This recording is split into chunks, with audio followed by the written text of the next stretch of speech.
So MPSC सध्या जे pattern change केलंय त्याच्यावर तर जास्त बोलणं अजून इनएप्रोप्रिएट राहील, कारण त्याच्यावर अजून भरपूर क्लॅरिटी नाही आहे.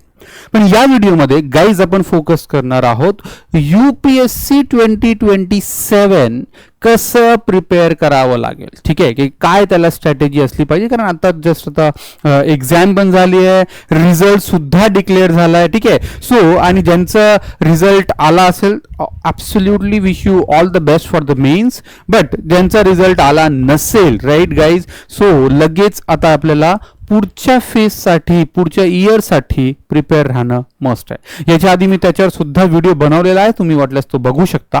So the core area now, the core topic of today's discussion जो आहे तो आहे की आता UPSC 2027 आपण कसं प्रिपेअर करणार आहोत, त्याच्यासाठी काय काय स्ट्रॅटेजीज असल्या पाहिजे. ठीक आहे, मग गाईज आता 2027 आता त्याच्यामध्ये मी कन्सिडर परत हे पण करतोय की UPSC प्लस MPSC. ठीक आहे, भलेही राज्यसेवेमध्ये आता ऑप्शनल नाही आहे. ठीक आहे, पण तरी सुद्धा यांचा जो बाकी ओव्हरलॅपिंग एरिया आहे 80-90% आहेच ओव्हरलॅपिंग ना, प्रिलिम्स सेम आहे, मेन्स सुद्धा आहे. ठीक आहे, ऑप्शनल सोडून.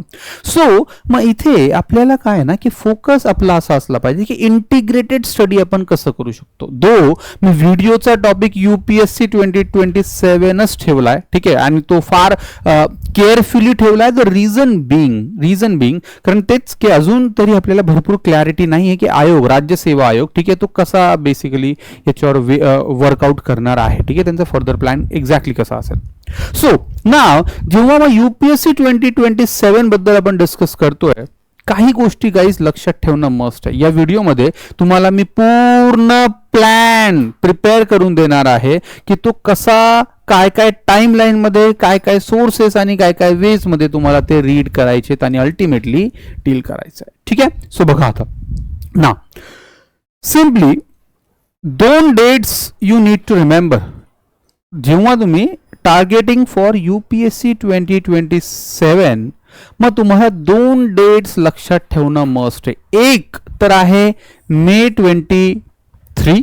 ठीक आहे, May 23 जिथे आपली प्रिलिम्स एक्झाम कंडक्ट होईल आणि UPSCचं फार क्लिअर आणि शुअर असतं की ते सेट डेटवर कॅलेंडर इयरच्या अकॉर्डिंग जो ऑलरेडी इश्यूड कॅलेंडर आहे त्याच्या अकॉर्डिंग ते एक्झाम कंडक्ट करत असतात. ठीक आहे, सो मग अशा केसमध्ये आता May 23, 2027 ही एक आपल्यासाठी क्रुशियल टाइमलाईन आहे.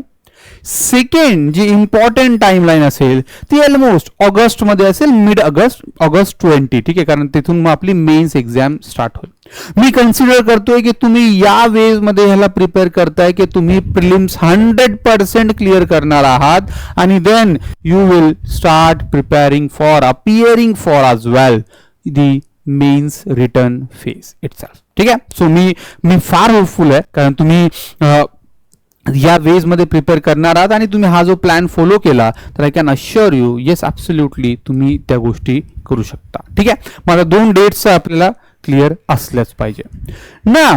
नाव आता बघा, the math of UPSC completeness over brilliance.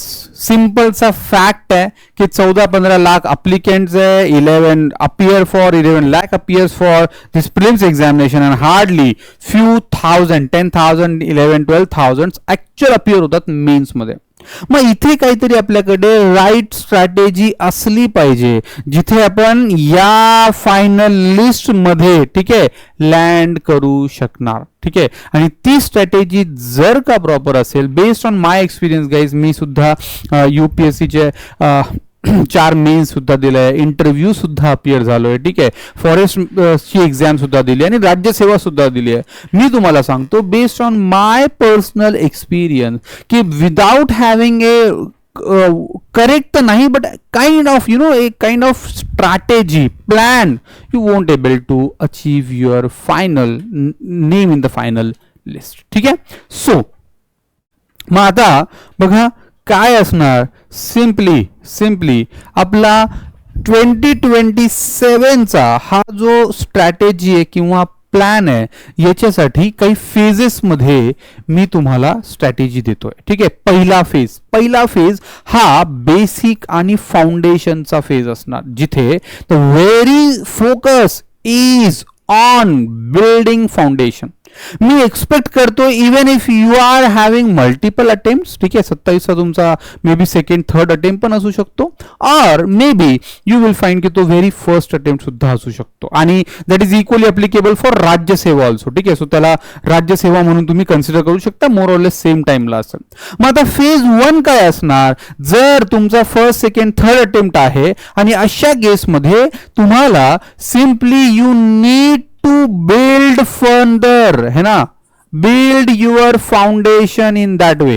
ठीक आहे, की काही लूप होल्स राहिले असतील, ठीक आहे, काही एक्झाम प्रिपरेशन मध्ये लूप होल्स असतील आणि ज्याच्यामुळे पॉसिबली आपला रिझल्ट येत नाहीये. 26चा पेपर सोडून द्या, हा फार अनइव्हन, फार ऑड होता, and that is a reason की मी एक्सपेक्ट करत नाहीये की त्याचा बेसिकली फार म्हणजे ऍक्च्युअल आपल्या ओव्हरऑल अंडरस्टँडिंगवर इम्पॅक्ट होतोय. ठीक आहे, किंवा तो आलाय किंवा नाही आलाय, तो फार गेम ऑफ चान्स होता. ठीक आहे, so the thing is steel जर का तो तसा नसेल तर व्हॉट यू हॅव टू की तुम्हाला हे जे प्रिपरेशन किंवा फाउंडेशन मध्ये जे काही लूप होल्स असतील ते लूप होल्स तुम्हाला ओव्हरकम करावे लागतील. ठीक आहे, आणि ते कसं करणार, simply bye means of repetitive reading itself. ठीक आहे, आणि नोट्स बनवून सगळ्या गोष्टी. पण जर का तुमचा 27चा फर्स्ट अटेम्प्ट आहे, है ना, फर्स्ट अटेम्प्ट आहे, इन दिस कंडिशन आता तुमच्याकडे फेज 1 मध्ये, ठीक आहे, फेज 1 मध्ये तुम्हाला सगळं स्क्रॅच पासून रीड करणं आहे आणि फोकस शुड बी ऑन कसा की तुम्ही एनसीआरटी आपले बेसिक सोर्सेस किंवा अजून जे बेसिक सोर्सेस असतील सब्जेक्ट वाईज, त्याच्यावर मी ऑलरेडी व्हिडिओ आहे दिलेला. ठीक आहे, हाऊ अँड वाय. ठीक आहे, हे 2 क्वेश्चन्स गाईज तुम्हाला एनसीआरटीच्या प्रत्येक स्टेटमेंटला विचारणं मस्ट आहे. आय एम टेलिंग यू की जर तुम्ही प्रत्येक स्टेटमेंटला, प्रत्येक एनसीआरटीला, प्रत्येक बेसिक सोर्सला हाऊ अँड वाय असे क्वेश्चन्स विचारले, बिलीव्ह मी तुमचा फाउंडेशन खूप स्ट्रॉंग होईल. That is based on my personal experience. त्याच्यावरून सांगतोय तुम्हाला की त्याच्यावर तुम्हाला ना खरंच फायदा होईल. सो पहिला हा जो फेज आहे, जो आपला फाउंडेशनचा फेज आहे, तो आपण 1 जुलै टू ऑक्टोबर, ठीक आहे, ऑक्टोबर कधी तुम्हाला वाटत असेल तर नोव्हेंबर मध्ये पण तुम्ही कंटिन्यू याला करू शकता. तुम्ही म्हणणार सर मग 3-4 महिने आहेत आणि त्याच्यामध्ये कसं करणार, बिलकुल 4 महिने 4 बेसिक सब्जेक्ट्स आहे आपल्याला, आणि एक महिना एक सब्जेक्टला देऊन, कारण त्याची परत रीडिंग होणार आहे आपल्याकडून, हे सुद्धा लक्षात ठेवा. ठीक आहे, सो पहिल्या रीडिंग मध्ये किंवा याच्यामध्ये पॉसिबली सेकंड रीडिंग सुद्धा असेल तेव्हा तुमचा हा पॉइंट कव्हर होऊ शकतो. 3 बेसिक ब्लॉक्स मध्ये आहे ना, ब्लॉक मध्ये होईल. पहिला कन्सेप्च्युअल बेस, ज्याचा हाऊ अँड वाय मी सांगितलाय, हा तुमचा बेसिक फाउंडेशनचा सोर्स असणार. ठीक आहे, तो तिथे असलाच पाहिजे. सेकंड दी ब्लॉक 2 GS 1, 3, 4. ठीक आहे, मग हा तुमचा काय बिल्डिंग ब्लॉक असेल, जो तुम्हाला फोकस करणं मस्ट आहे. आणि त्याच्यावर तुमचा गोल्डन ब्लॉक असेल, तो असेल ऑप्शनल प्रिपरेशन. पहिले तर सिलेक्शन अँड देन प्रिपरेशन. आता राज्यसेवेसाठी बघा हा केस अप्लिकेबल होत नाही सध्याच्या अपडेटनुसार, कारण तिथे तर ऑप्शनल आता नाही. बट द थिंग इज की आपल्याला मग त्या केसमध्ये युपीएससी साठी तर ऑप्शनल तुमचा प्रिपेअर आयडेंटिफाय करणं आहे आणि त्याला तुम्हाला प्रिपेअर सोर्सेस, टॉपरचे स्टडीज, नोट्स हे घेऊन त्याला फर्दर प्रिपेअर करणं मस्ट आहे. ठीक आहे, सो मला वाटतं की फेज 1 चे हे जे बेसिक बिल्डिंग ब्लॉक्स आहेत ते तुम्हाला क्लिअर आहेत. मग जर का राज्यसेवा तुम्ही फोकस करत असाल तर तुम्ही इन्स्टेड ऑफ ऑप्शनल, मी तुम्हाला जसं याच्या आधी सांगितलंय, you shall focus on essay आणि GS4 एथिक्स. येस, मी एथिक्सचे सुद्धा व्हिडिओज इथे अपलोड करेल, ओव्हरऑल सिलेबस कन्क्लूड सुद्धा करेल. ठीक आहे, डिस्कशन करेल या चॅनलवर. सो अपडेट राहा विथ दिस चॅनल, सबस्क्राईब करून घ्या गाईस. ठीक आहे, सो मग आता या टाइम पर्यंत तुमचा हा एरिया कव्हर व्हायला पाहिजे. ठीक आहे, मी असं नाही सांगत फार डिटेल मध्ये, बट द थिंग इज की रीडिंग प्लस त्याच्या 1 or 2 असेल तर त्याच्यानंतर त्याच्या नोट्स असेल. ठीक आहे, कारण नोट्ससाठी अजून आपल्याकडे टाइम आहे, बट रीडिंग तुमची होणं, PYQs बघणं आणि सिलेबस बघणं फार जास्त इम्पॉर्टंट आहे. ठीक आहे, पुढचा काय असणार पॉइंट. ठीक आहे, पुढचा आहे आपला फेज 2. हा फेज 2 काय, मेन्स इंटिग्रेटेड प्रिपरेशन. ठीक आहे, मेन्स इंटिग्रेटेड प्रिपरेशन. इथे आपण काय करतोय, आता ऍक्च्युअल मेन्सचा आन्सर रायटिंग कसं करायचं याची स्ट्रॅटेजी सुद्धा इथे ऍड करतोय. आर यू गेटिंग राईट, की तिथे सिम्पली आपल्याला GS1 हिस्ट्री, ज्योग्राफी, सोसायटी यांचे हे जे सोर्सेस आहे बघा, सोर्सेस सुद्धा मी तुम्हाला सांगतोय. ठीक आहे, स्पेक्ट्रम असेल, GC लिओंग, नितीन सिंग आणि आर्ट अँड कल्चर असेल. ठीक आहे, बाकी पोस्ट इंडिपेंडन्स, रिजनलायझेशन, आफ्रिकन इम्पेरियलिझम आणि इथे NCERT आधीच रीड करून घेतलंय आपण. मग त्याला तुम्हाला काय करणं, फोकस करणे, आणि फक्त फोकस नाही, इथे तुम्हाला answer writing practice is equally important. ठीक आहे, सो मग ती करणं मस्ट आहे. की काय टाइम आहे तुम्हाला, नोव्हेंबर, डिसेंबर, जानेवारी 3 मंथ्स आहेत तुमच्याकडे जिथे तुम्ही या गोष्टी करू शकता. ठीक आहे, मग पहिला हा GS1 झाला, त्याच्यानंतर GS2 आणि GS3, polity, international relations, governance, social justice, economy, environment, science and tech आणि बाकी इंटरनल सिक्युरिटी वगैरे. इथे तुम्हाला है ना हे बेसिक एरियाज प्रिपेअर करणं मस्ट आहे. परत रिपीट करतोय, PYQs आर अनअवॉइडेबल. ठीक आहे, की तुम्हाला PYQs रीड, रिपिटेटिव्ह रीड आणि रिथिंक करणं फार इम्पॉर्टंट आहे, कारण ते नाही केलं तर मग ऍक्च्युअल प्रिपरेशन बरोबर होणार नाही. ओके, सो मग GS2, GS3 आणि त्याच्यानंतर ऑप्शनल सब्जेक्ट. आता UPSC साठी तुम्हाला ऑप्शनल सब्जेक्ट प्रिपेअर करणं मस्ट आहे. ठीक आहे, तसा ऑप्शनल साठी ऍक्च्युअली 5 मंथ तर टाइम लागतो. ठीक आहे, काही ऑप्शन छोटे पण असेल, but in general I am considering 5 months हा तुम्हाला टाइम लागणार आहे. काही टाइम याच्या आधी दिलाय, काही टाइम इथे देतो आणि काही टाइम याच्या नंतर देऊ आपण. ठीक आहे, सो मग तुम्हाला ऑप्शनल सब्जेक्ट 100% तर कम्प्लिशन पॉसिबल नाहीये. ठीक आहे, बट ऍटलीस्ट 60-70% पेपर 1 जो बेसिक आणि थेरी बेस्ड पेपर आहे तो तुम्हाला तिथे प्रिपेअर करणं फार इम्पॉर्टंट आहे, है ना. मला वाटतं फेज 2 तुम्हाला क्लिअर आहे. ठीक आहे, फेज 2 ची स्ट्रॅटेजी काय असली पाहिजे हे सुद्धा तुम्हाला इथे कळतंय. येस, काही डाऊट्स असतील तर absolutely connect me over on the comment box. ठीक आहे, तिथे तुम्ही कमेंट करून सांगू शकता. राईट, मग आता इथे बघा, इथे काही 5 मिनिट रूल सुद्धा दिलाय. ठीक आहे, काय आहे, सो 5 मिनिट सिम्पली की तुम्ही कोणताही चॅप्टर नवीन रीड करायच्या आधी, रीड आणि अनालाइज करायच्या आधी तुम्ही रिव्हिजन करायला कधीच विसरणार नाही. मी तुम्हाला पर्सनली सांगतोय, revision is rather the most important thing, है ना. फार इम्पॉर्टंट टॉपिक आहे, फार इम्पॉर्टंट स्ट्रॅटेजी बेसिकली, की जी तुम्हाला ऍक्च्युअल रिझल्ट घेऊन यायला हेल्प करेल. ठीक आहे, सो मग फेज 3. ठीक आहे, मग आता काय असणार, आन्सर रायटिंग आर्किटेक्चर. ठीक आहे, फेज 3 पहिले बघूयात. Phase 3 that is now the prelims pivot. ठीक आहे, मार्च, जानेवारी, फेब्रुवारी, मार्च, एप्रिल, मे तुमच्याकडे 4 ते 5 महिने आहे. ठीक आहे, where you are suppose to focus and target prelims examination only. ज्या अकॉर्डिंग 2026 चा पेपर होता किंवा याच्या आधी 22-23 चा पेपर असेल ना, की UPSC is now trying to be highly dynamic. कधी कधी त्या डायनामिझमच्या बॅनर अंडर हे एवढा वेग आणि एवढा ॲब्सर्ड पेपर फ्रेम करताय की त्याच्यावर ना आपण प्रॉपर डील प्रिपरेशन करू शकत नाही. म्हणून काय की इथे फोकस शुड बी ऑन की आपण कसं प्रिलिम्स टार्गेट करून या गोष्टी करू शकतो. इथे तुम्हाला सगळ्यात इम्पॉर्टंट जो परत सांगतोय पेपर असेल तो PYQs किंवा टूल असेल तो PYQs.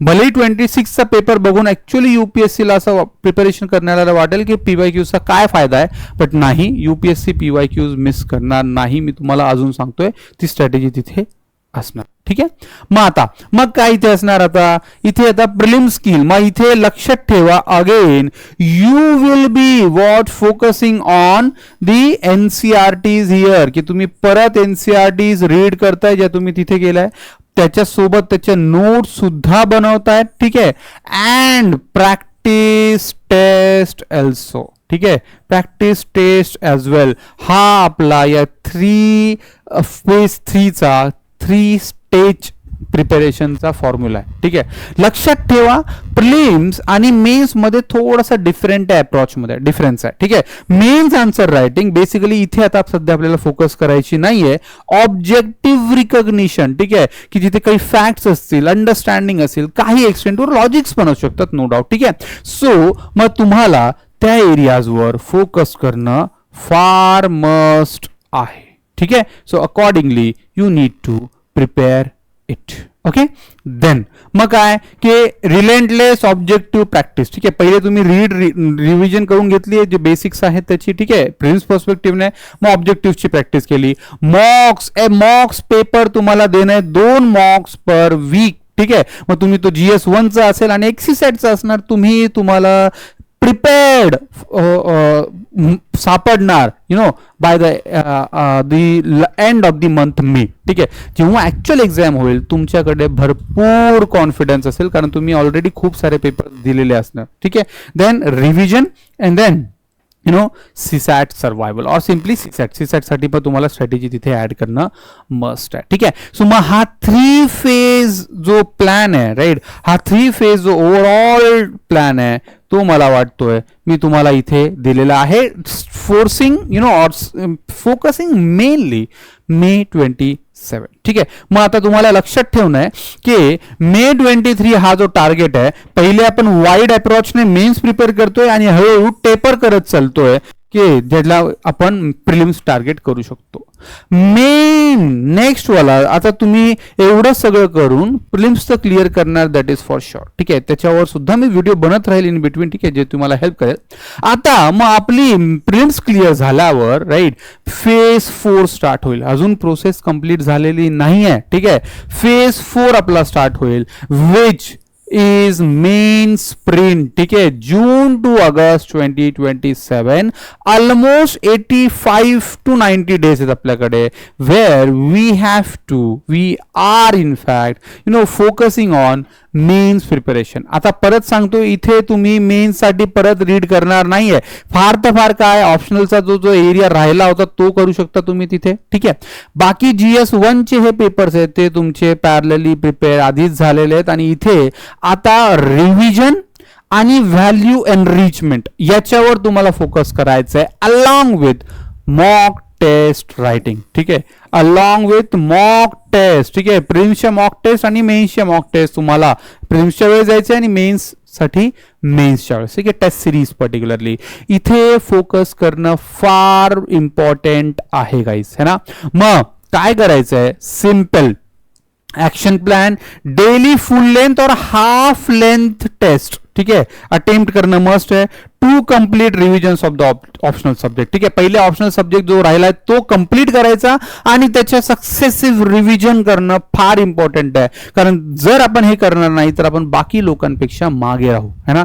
म्हणून सांगतोय की या गोष्टी करणं फार इम्पॉर्टंट आहे. ठीक आहे, आणि त्याच्यानंतर कॉन्टेंट एनरिचमेंट इंटिग्रेशन करणं फार इम्पॉर्टंट आहे. आय होप की ही जी ओव्हरऑल आणि त्याच्यानंतर काय असणार फेज 5, त्याच्यानंतरचा फेज 5 काय असेल आपला, सिम्पल की personality test preparation post mains. मी कन्सिडर करतोय की आणि आपण होपफुल राहायलाच पाहिजे, कारण आपण प्रिपरेशनच या वे नाही करणार की जेवढं सगळं आपण प्रिपेअर केलंय त्याच्या थ्रू प्रिलिम्स, मेन्स आणि इंटरव्ह्यू सुद्धा आपण क्लिअर करणार आहोत. ठीक आहे, सो पोस्ट मेन्स आपण काय करणार, मग आता डॅश फिलिंग. ठीक आहे, डॅश जो फील केलेला त्याच्यावर प्रत्येक वर्डवर है ना एक पेज ऑफ इन्फॉर्मेशन कलेक्ट करायची, सिटी बद्दल, तुमच्या बर्थ प्लेस बद्दल, तुमच्या फॅमिली बद्दल किंवा अजून काही नाव असतील, एरिया कॉलनीच्या नावाबद्दल, तुमच्या हॉबीजवर, तुमच्या एक्स्ट्रा क्युरिक्युलर ऍक्टिव्हिटीजवर अँड ऑल दोज थिंग. ठीक आहे, तिथे तुम्ही काय करणार 1-2 पेज ऑफ इन्फॉर्मेशन प्रत्येक, म्हणजे तुम्ही चॅट जीपीटीचा इथे यूज करू शकता. चॅट जीपीटीला तुम्ही विचारू शकता की याच्यावर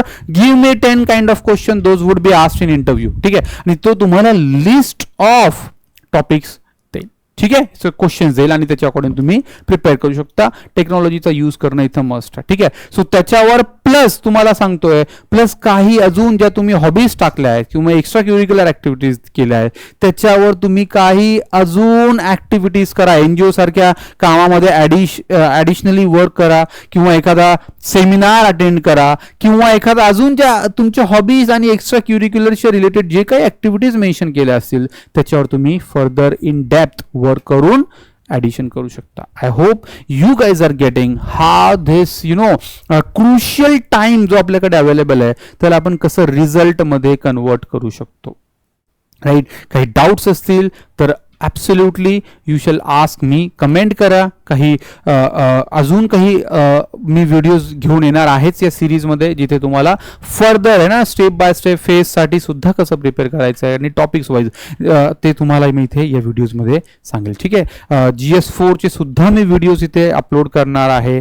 ते व्हिडिओज त्या सिरीजसाठी अपडेट राहण्यासाठी चॅनलला सबस्क्राईब करायला विसरू नका. ठीक आहे. So we will be meeting again in the next video. Wish you all the best. Thank you.